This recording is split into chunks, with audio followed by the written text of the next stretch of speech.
שוב שלום, זה מיכאל כאן, השף בתנועה, אוקיי, או יותר נכון מונולוג בתנועה.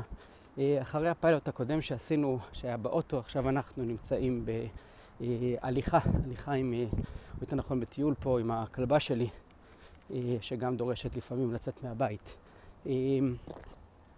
אז אני מראש מתנצל אם אני מתנשף ומתנשם, כי היא הולכת די מהר לקצב שלי. אתמול ביקרה אותי במטבח בחורה שאני מאוד אוהב, טבחית שעבדה איתי ושאני מאוד מוקיר את העבודה שלה ואת היחס שלה ואת כל מה שקשור לנושא הטבחות, והעלתה בפניי את הנושא הבא שאני חושב שכדאי שאני אתייחס אליו. אמרה לי, מיכאל, תשמע, כל הכתבות שאני קוראת בזמן האחרון, אם זה בדפי הפייסבוק, אם זה בעיתונות, אם זה בבלוגים שונים, אם זה ברעיונות, מדברים על המקצוע שלנו בעולם הטבחות בצורה פסימית. היופי נעלם, מדברים תמיד על כמה קשה, כמה המשכורות נמוכות, על השעות הארוכות. ובעצם באתי לך היום לשאול אותך קצת מה אתה רואה במטבח, איזה יופי קיים. אז את הדקות הקרובות שאני הולך ומתנשם, חשבתי להקדיש לנושא שאני קורא היופי במטבח. אז ככה, קודם כל, אני כבר בן 45, אני עוסק בזה מגיל 21, 25, משהו כזה. עברתי דרך, כמו הרבה מאיתנו, התחלתי במטבחים שונים, קצת בית ספר, עבודה עם שפים, עבודה לבד ועבודה במסגרות שונות ובתפקידים שונים. כמו שאתם יודעים, לכל תפקיד יש את היופי שלו. אוקיי? כשאתה טבח צעיר, יש את האדרנלין הזה לנסות להרשים את כולם וללמוד ולספוג כמה שיותר ולנסות להתקדם, והחלומות שמלווים אותך לכל אורך הדרך. הכל חדש. ואחד הדברים שאני מודה, שאני זוכר את התקופה הזאת כתקופה נפלאה. התקופה של הלמידה. אוקיי? שכל יום שאתה נכנס למטבח יש משהו חדש. דג חדש, ירק חדש, פעולה חדשה, מתכון חדש, חשיבה חדשה, וזה מאוד מאתגר.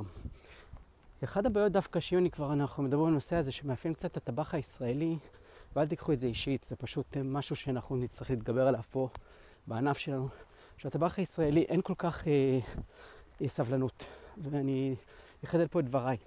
הסבלנות מתבטאת בזה שברגע שטבח ישראלי בארץ, כי הטבח הישראלי דרך אגב מאוד שונה מהטבח הישראלי שנמצא בארץ לבין זה שעובד בחו"ל.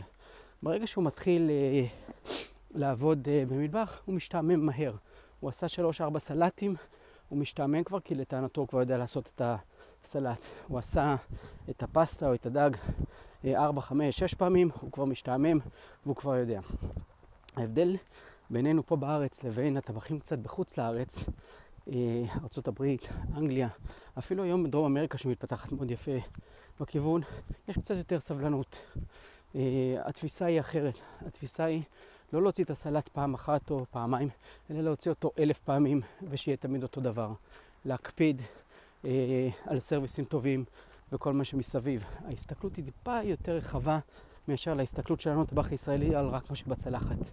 ולכן כבר אם אתם טבחים צעירים, קחו את זה כהמלצה, אל תסתכלו רק מה שאתם מוצאים באותו רגע. כל הזמן תסתכלו על התמונה שמסביב. אז בואו נחזור לזה. אז כשאתה צעיר ואתה מתחיל במטבח, הכל חדש, הכל מרתק, כל יום לומדים משהו חדש, ואז מתחילה להיכנס השגרה. אוקיי? הרבה מאיתנו שהם נכנסים לשגרה, יש כאלה שנכנסים קצת יותר מהר, יש כאלה שנכנסים קצת יותר לאט, אנחנו מחפשים כבר את היעד הבא. יש כאלה שהיעד הבא בשבילם הוא לכבוש את המסעדה הבאה וללמוד יותר חומר, ויש כאלה שהיעד הבא שלהם זה להיות יותר טובים ממה שהם עושים באותה מסעדה. זאת אומרת, אם הם עשו את הסלט 1000 פעמים, אז זאת עוד 1000 פעמים יותר טוב. אם הם מנקים את המנדף, את השולחן, אז הם מנקים אותו יותר טוב.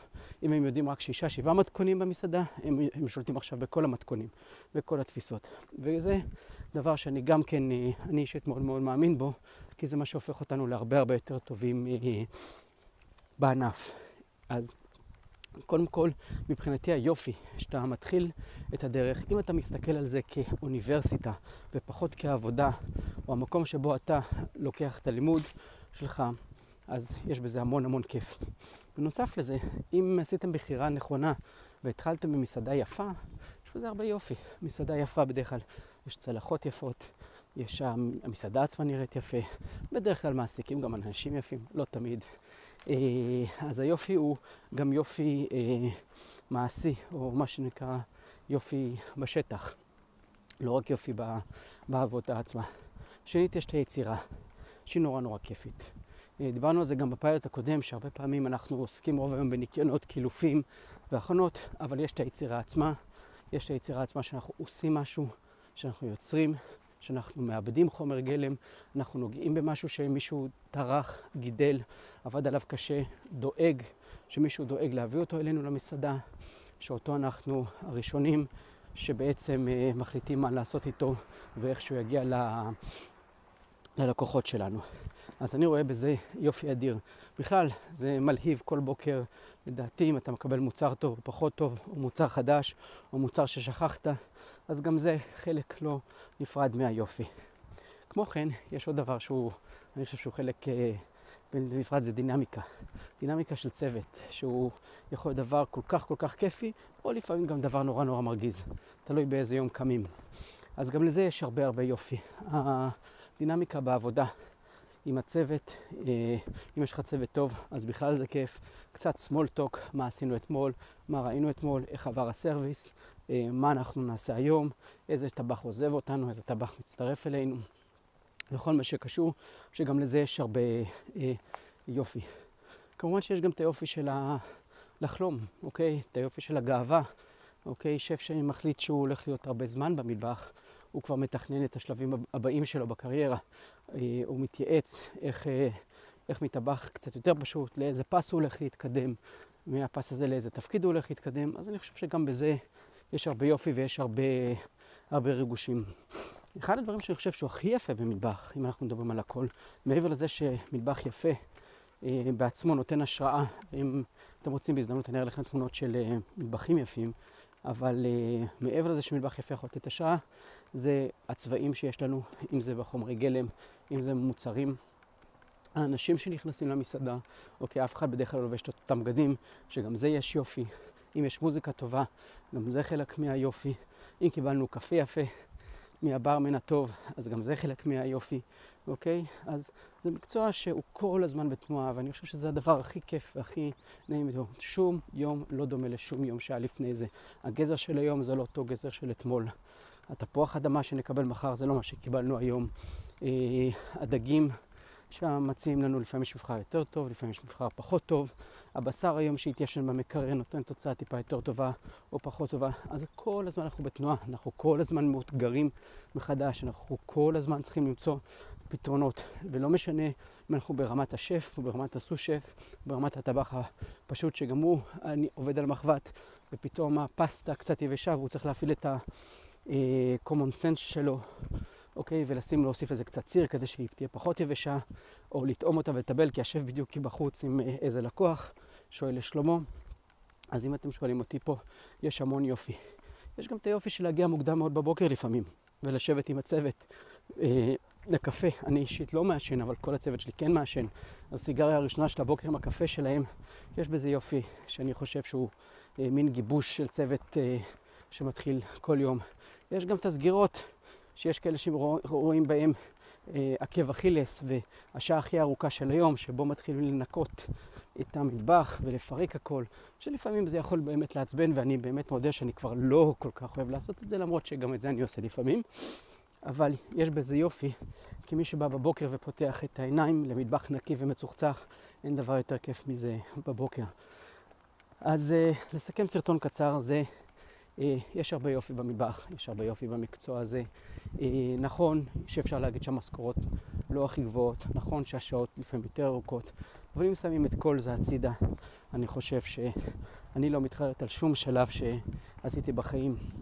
אני מאוד נהנה לבוא בבוקר.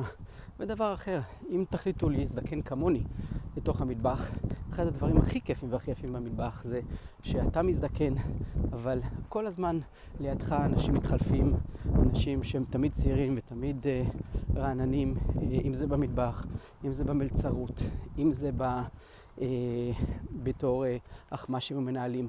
וזה דבר שאני חושב מחזיק אותך במקצוע מאוד מאוד מאוד רענן וכיף, כי אתה כל הזמן עם צוות צעיר, וזה עוד יותר נכון לארצנו, שאנחנו לא בתפקידים כמו מלצרות וכמו מלצרות וברמנים ומנהלי מסעדות, אנחנו לא נוטים להישאר בזה בתור קריירה כמו בחוץ לארץ, אבל שפים כן. אז מי ששוב פעם מחליט להזדקן כמוני לתוך המקצוע, יש בזה משהו מאוד מאוד כיף, שאתה כל הזמן עם סביבה רעננה וכיפית, וזה יופי מאוד מאוד חיובי למקצוע שלנו.